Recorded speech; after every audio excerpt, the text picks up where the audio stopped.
Thank you for staying. I hope you enjoyed the previous session. I'm joined now by 4 professionals. We have Henrik again. You met him yesterday. He'll be moderating the upcoming panel. I hope you enjoy it. And yeah, Henrik, all yours. Thank you very much, Daniel, and thank you for allowing me to moderate this this panel here, where we are going to talk about track and trace in the food industry, or actually not only in the food industry, because we have Henkel here as well, and they're definitely not in the food industry, but Rodolfo will tell more about that. Short about myself, I started my work on blockchain, that's probably 5 or 6 years ago. I was working with Maersk as head of research innovation, and one of my innovations is Maersk blockchain initiative for digitizing global trade.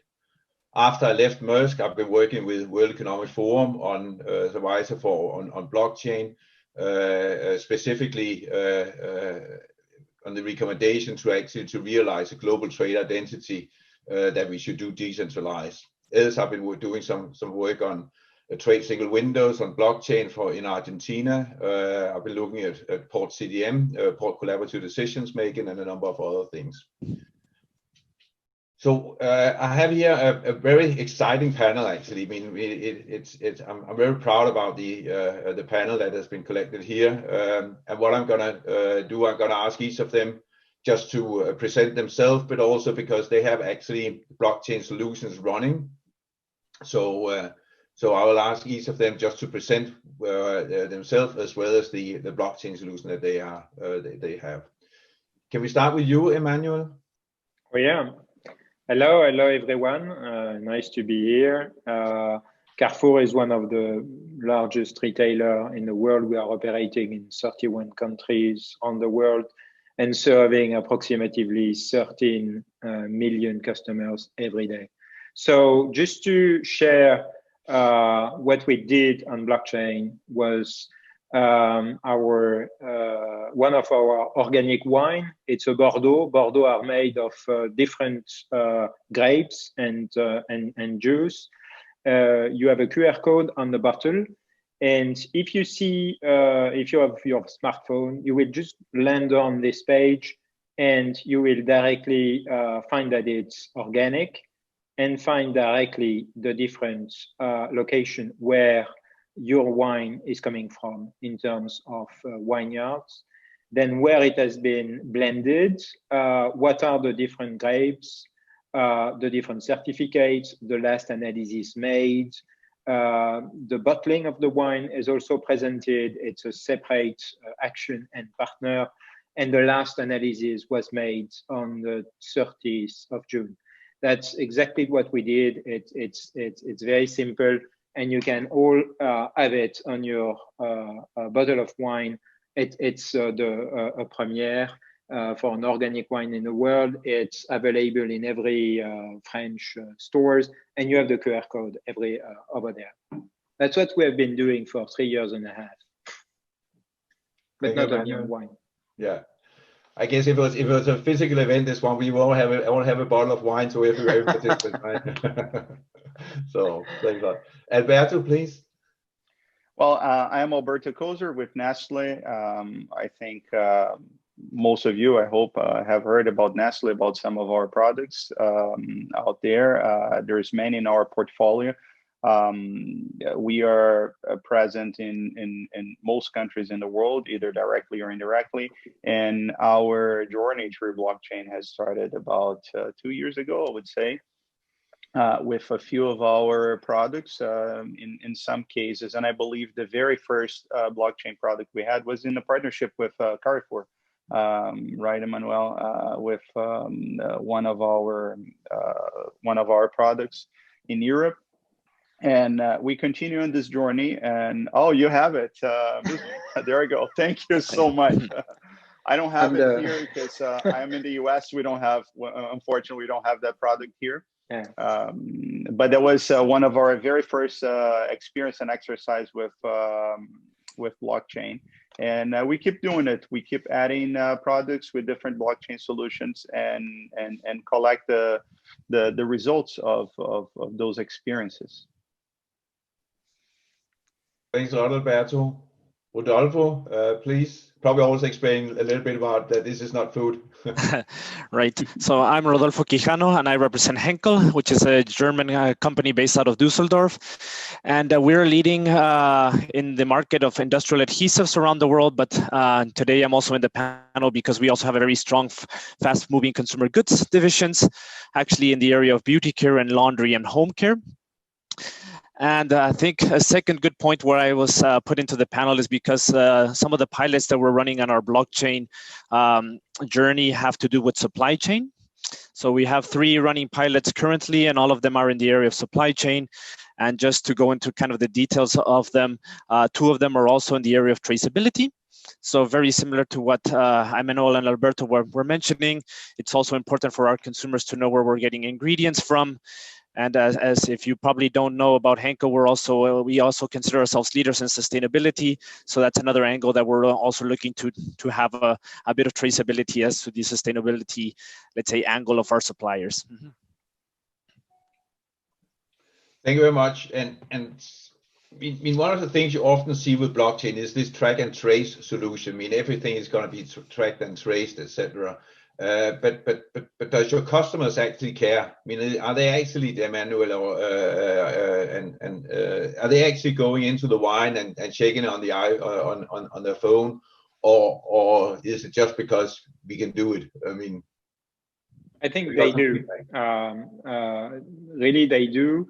What was a bit surprising for us, we launched the first blockchain 2.5 years ago. What was a surprise for us was the duration of the session on the smartphone. In average, and we have products like tomatoes, wine, the muslin, we have eggs, we have chicken, and so on average, the session duration that we measure is above 1.5 minutes. So it's pretty long to consult on a smartphone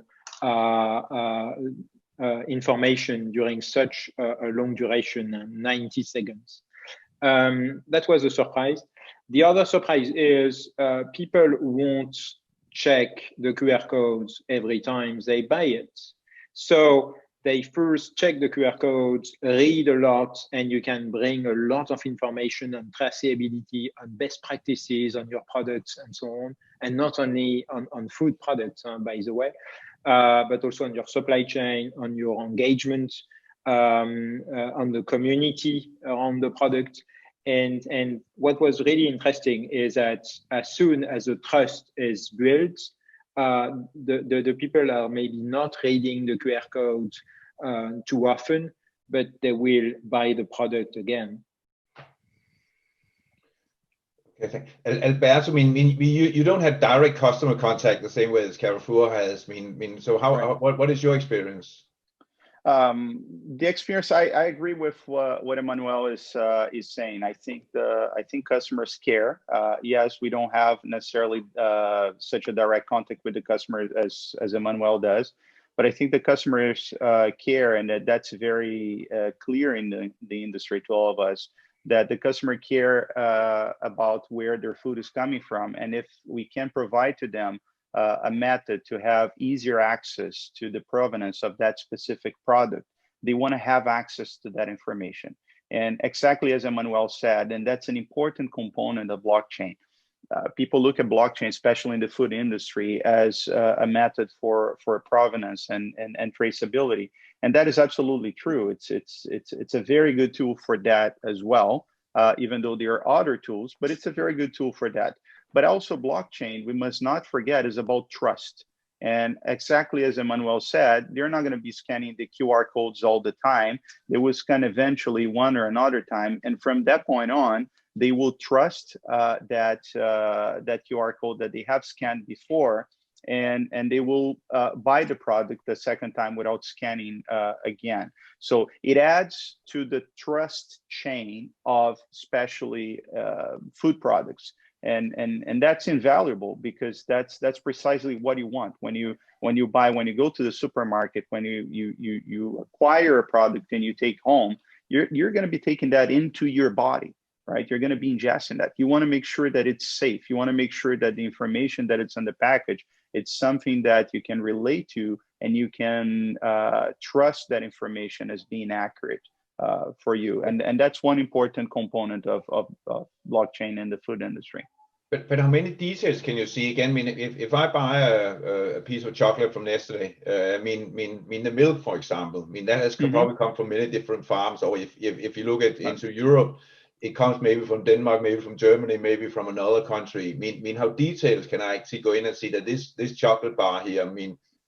When it's well, a blockchain is only as good as the information you put in the ledger, and that's a statement that everybody's familiar with. We have different. This is all in an embryonic stage for us right now, and we have a few products that we have added to blockchain that have been advertised in the media. If you search for it, if you Google for it. But more important than that is we're growing the amount of information that it's being added to the ledgers. And the more information you add, the more you can actually query. But also, I think the whole industry is trying to find where's the balance between the right amount of information and too much information, because too much information is also problematic. It creates bigger ledgers, it creates bigger query times, and it creates more confusion on your blockchain architecture as well for trusting the data. Okay. Thank you.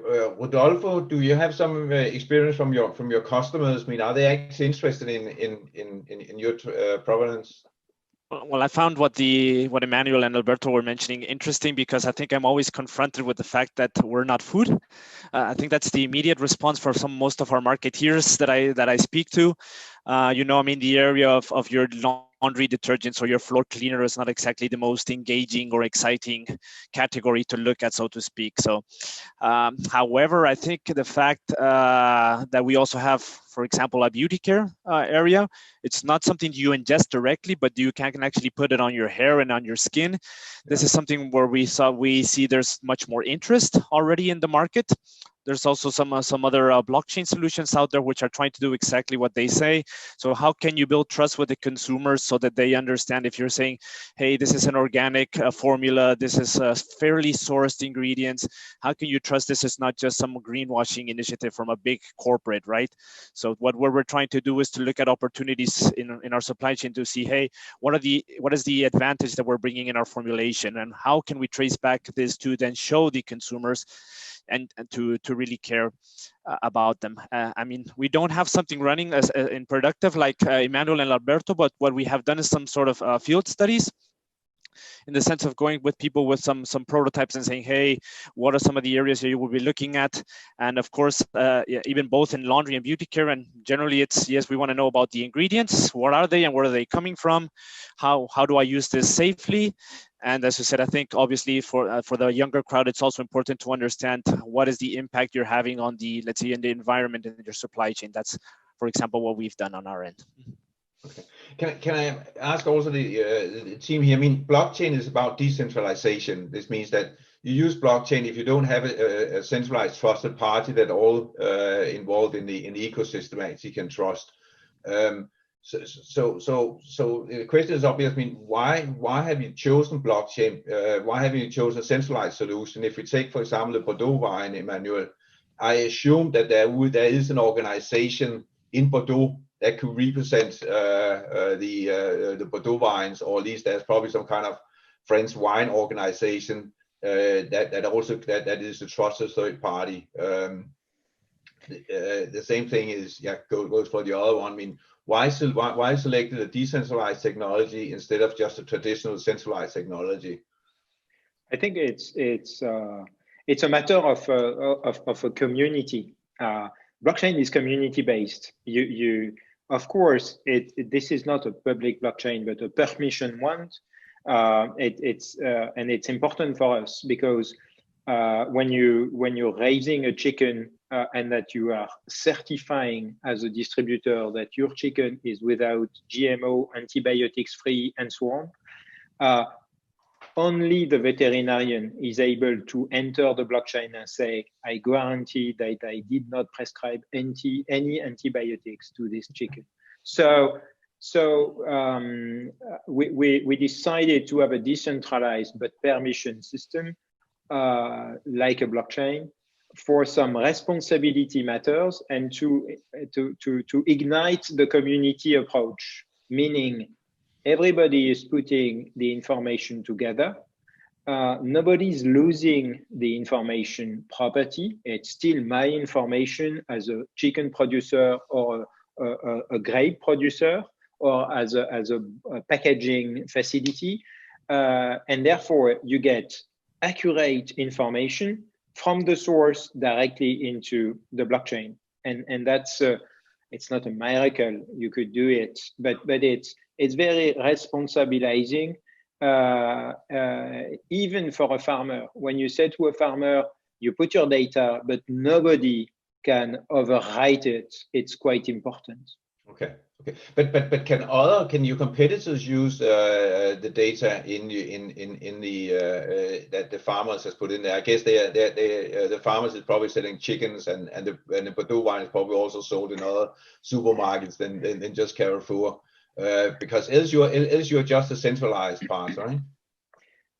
It's one of the good questions behind it is the interoperability of blockchains or of the information inside the blockchain. But for some salmon, for instance, we have been working with salmon producers in Norway, and they are putting their data into the blockchain.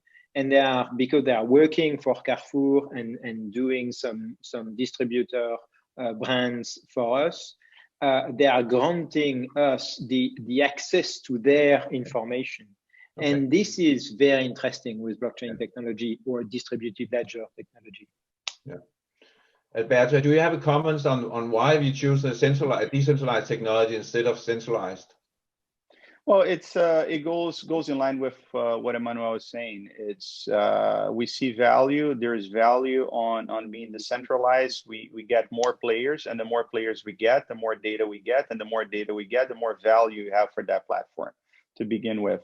One interesting comment is I think perhaps not many people caught what the little word that Emmanuel used, the permission, right?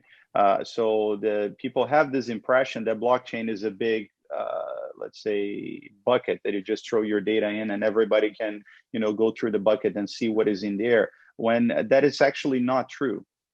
Depending on your blockchain architecture, you can define what people may have access to, and more importantly, what people may not have access to, even though it's in the blockchain. And that's an important aspect of the trust chain of the blockchain, is to make sure that your architecture is covering what people may access and what people may not access through permissions. And of course, blockchain is a native cryptographic solution. You have confidentiality, by design as part of blockchain. And the more data that is added, and that's the importance of a decentralized system. The more data that is added, the more value you have, and the easier it is and cheaper it is to adopt this system. So the value of any system, any IS/IT system we have these days it's actually in the data.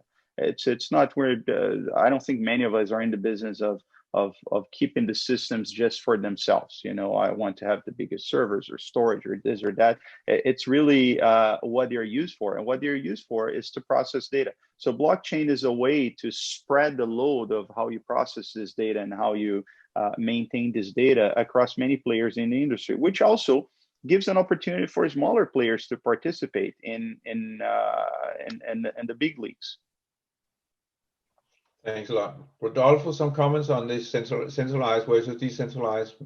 Sure. I think what Emmanuel mentioned at the beginning about trust is probably also our number one key decision criteria. So there's nothing more that you can actually add than having people trust the data that actually comes from the source. But he went quite into depth into that. What I would add, at least from our perspective, is we were also looking at this common topic of the middleman, right? So if you centralize a solution like this, if you do it first, then you're in a certain way avoiding some middleman coming in and kind of covering that business for you. And if you do it with the right mindset, then you start to build this community and ecosystem to go from, let's say, maybe a founder-led entity into a more ecosystem and decentralized manner. I think that always needs to be in the vision. Otherwise, as you said, why did you start off with blockchain anyway?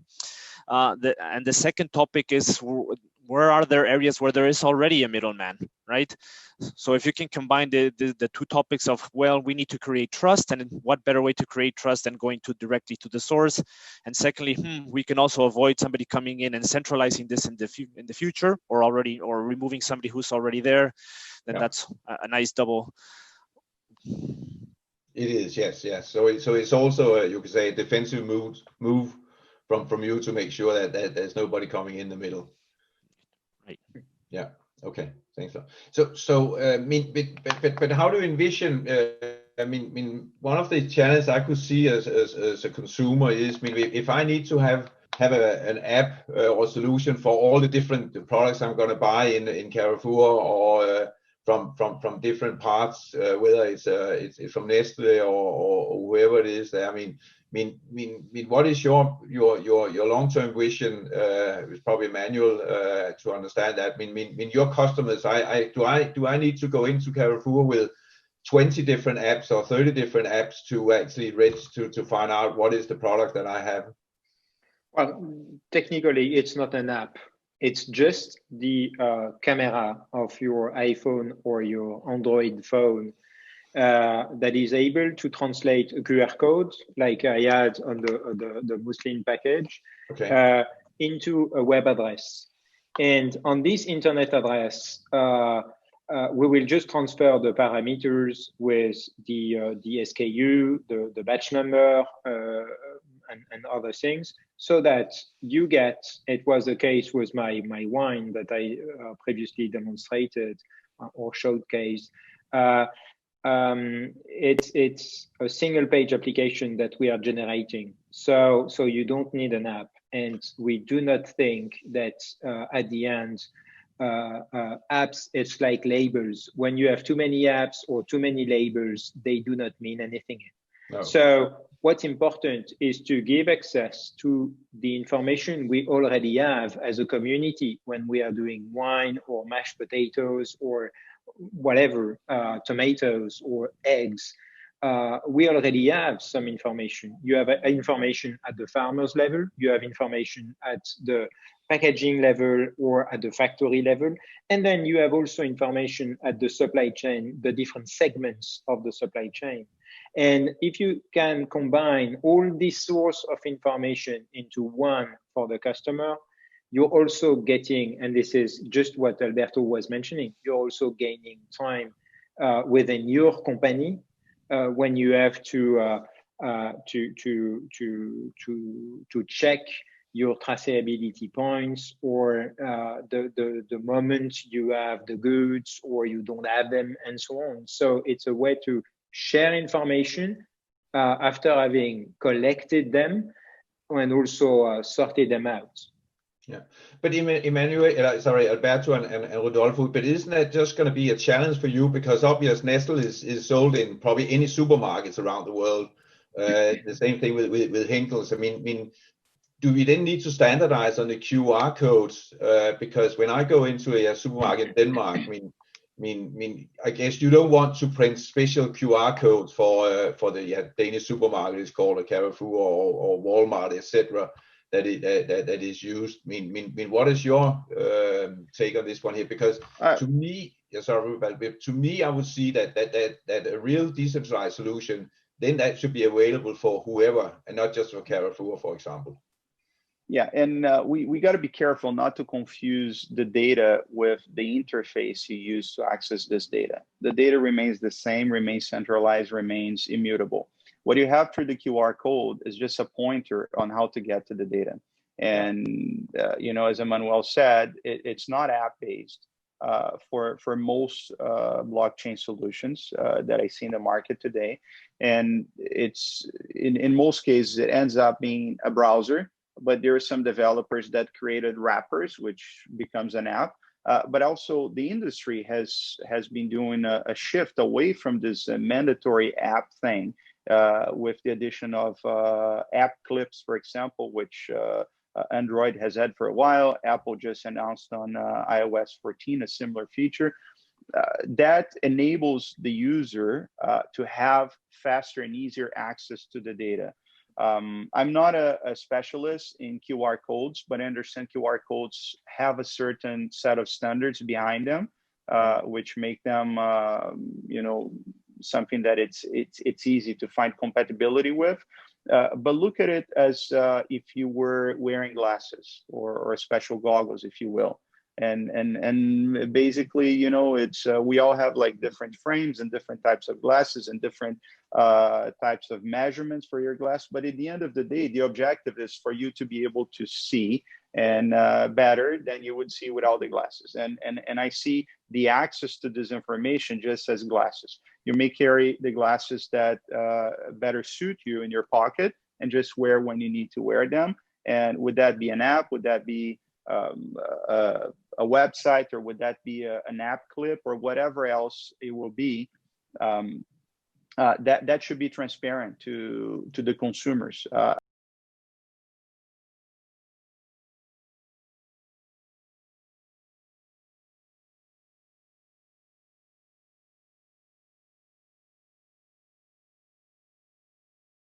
Certain standards when it comes to how your data is stored, how the ledger is accessed, and how that data is actually maintained, so we don't end up with garbage data that's not necessarily of value to the receivers. You mentioned, Henrik, the idea of the question about milk, right? And what is the right amount of information about milk that you want to have in your ledger?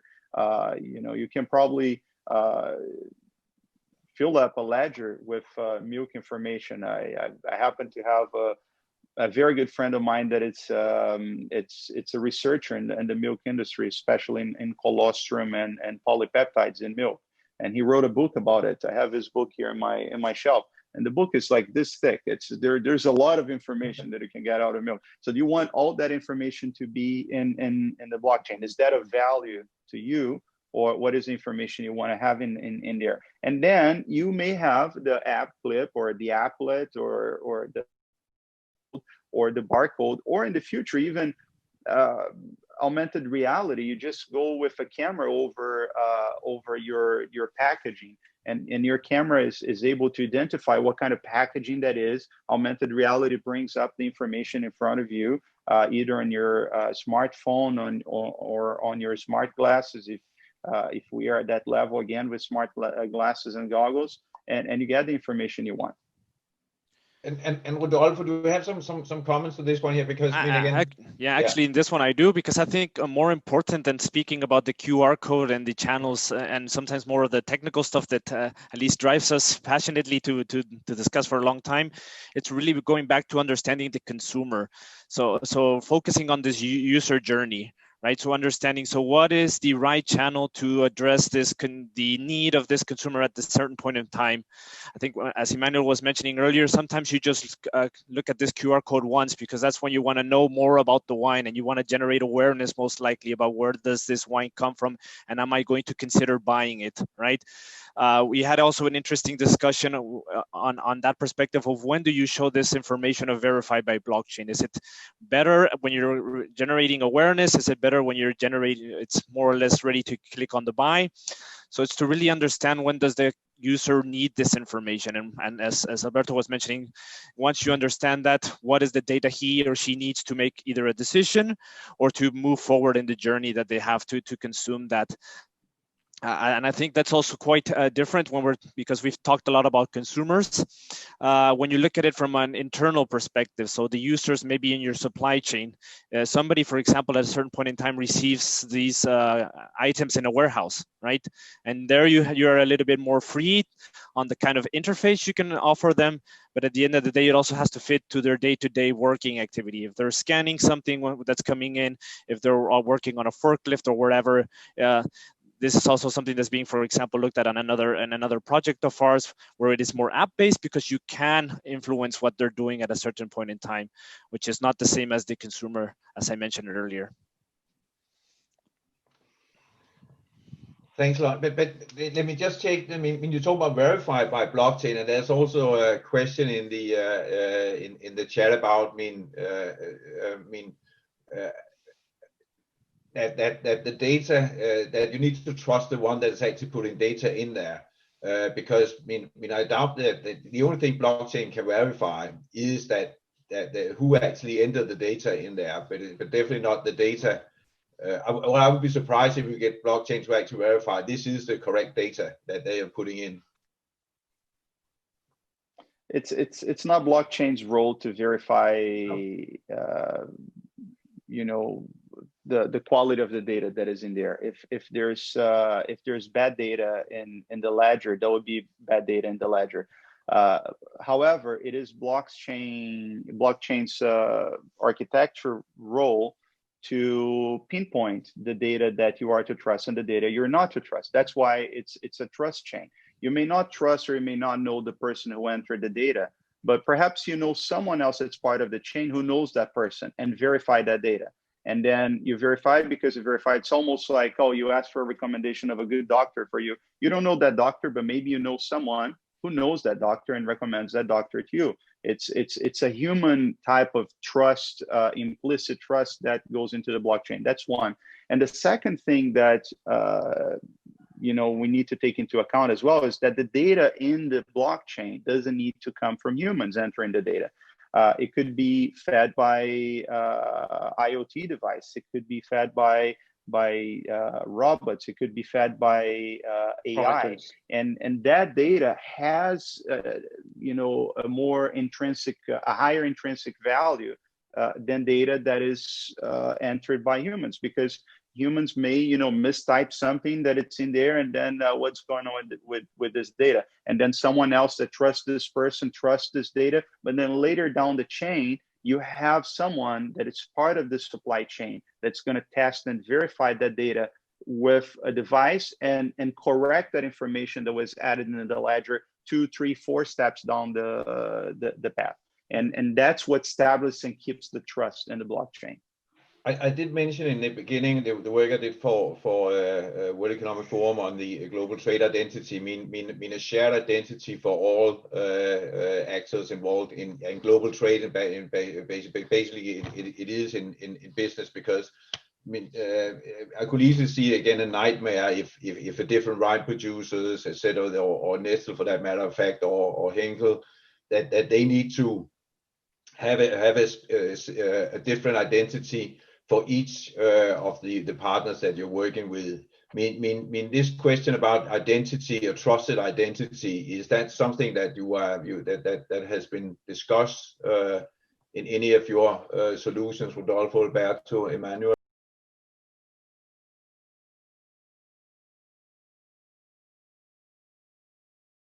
The milk producer, it actually is whoever that is putting those data in there. Who's guaranteeing that identity is correct? I think it's, first of all, it's community based. So every time we set up a new product like milk, we set up a document, a chart, a project charter together, where we emphasize on a very, well, let's say, positive point. It's the fact that you're responsible for the data you put into the blockchain.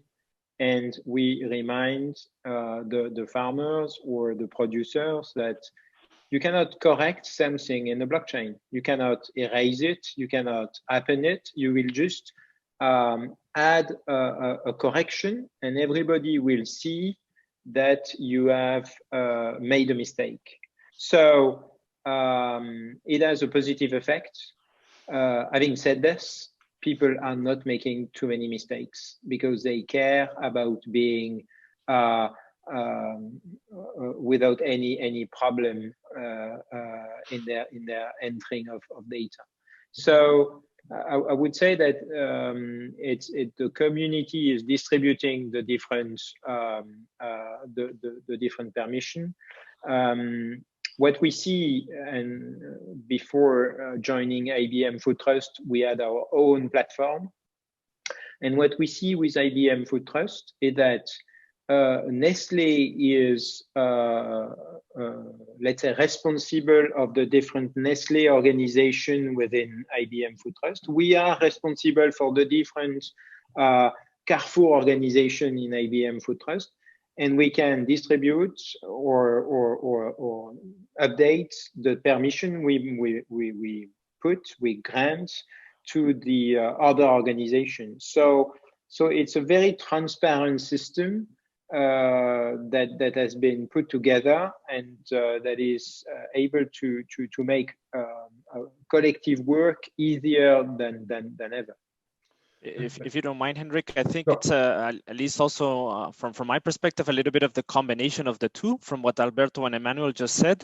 So on one side, one way you can reduce this lack of, let's say, trustworthy data is to refer to a system or some sort of technology to input that data. He mentioned already a couple like IoT, but you can even talk about backend systems when people generally have a, let's say, less opportunity to make big mistakes. And then the second perspective has this topic of community, right? So you also sit down with your partners and set a rules of the game, right? So what data are we going to put in? What is the quality of the data that we're going to put in? When can we agree that something is in a certain way approved or not approved or whatever? And in those areas where you can't, or you say, hey, no, there's still another area of trust, then you go back and say, what's another wrapper around it? So you were asking about the farmers, right? So if you can't, for whatever reason, really trust the input they do on wherever device they have, then there's other solutions that, for example, we've talked about geofencing or satellite, or having a look at some other things where you can say, hey, no, we know this farmer was in this region by this amount of probability, so we can kind of give a second check of trust. But generally, if you combine kind of this community perspective with with basing some more of your data on systems or on technology, also coming from that, I think that's a good way to attack this maybe potential lack of trust. Can I just take on one of your comments, Emmanuel? You talked about that you're using IBM's food trust or food tracking solution, I think it is. And I know this is many is actually using that one, even also for tracking non-food. But isn't we just creating a centralized player with IBM if in the middle? One thing is that maybe they're using some kind of decentralized solution, but if they're the centralized player, I mean, why choose a centralized solution then? So I'm just curious if there has been some debate, some discussions in the industry or internally in Carrefour, Nestlé, and Henkel, and with your partners / competitors about, I mean, what is the risk of actually giving the power to, for example, IBM in there? I mean, one thing I expect you have is, for example, you need to have an IBM ID, I assume, for using that one, which means that you are giving IBM the power to control all the IDs like Facebook and Google has in the consumer space. So has that been some discussions about, I mean, do we really need, or if we are creating decentralized solutions, are we actually just having a centralized player in there that going to control everything? It's a question of equilibrium. I think it's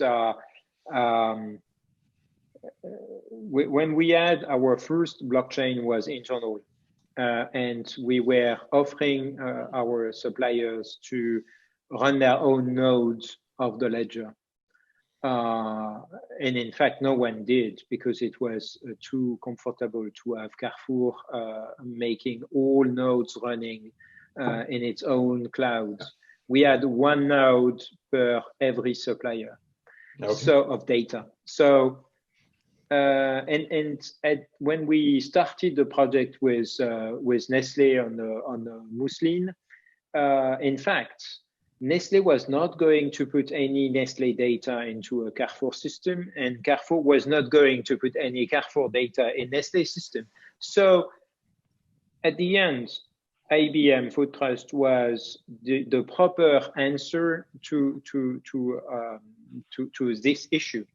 But what I said to IBM at the time, I said, well, I want this to be a true blockchain, meaning I want to be able one day to run my own nodes and to have my own copy of the ledger within Carrefour, for lots of reasons, including the fact that it's a bit like the face-to-face between the old world and the new world, centralization of data with high security, with a new decentralized vision of community data. It's not that easy to do, but what I guarantee is we will have our own private nodes and private ledger on IBM Food Trust before end of this year. We covered the technical aspects, and I'm sure that we are in our own organization, despite having the IBM ID, we have all the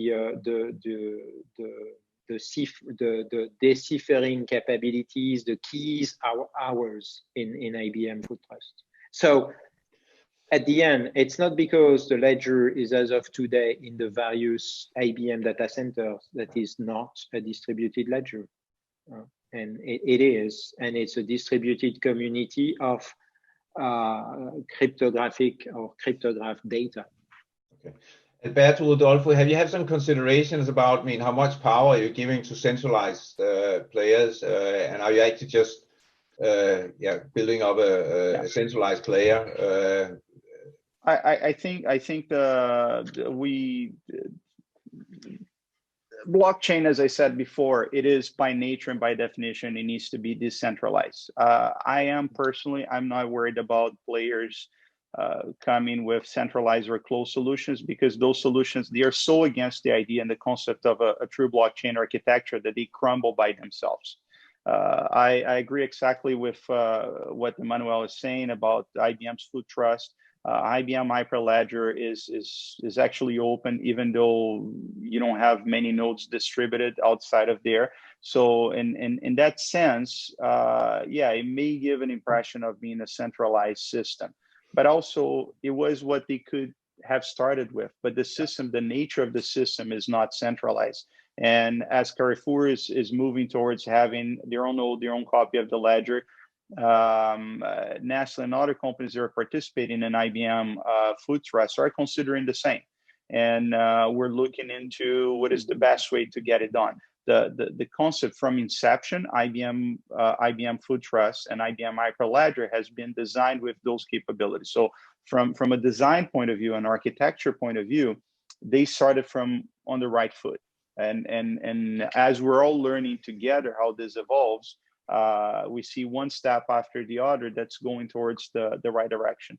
But I'm not concerned about centralized systems. I think centralized systems, as I said before, they will collapse on their own, because they don't foster adoption, and adoption is key to make sure you have good quality data in your blockchain.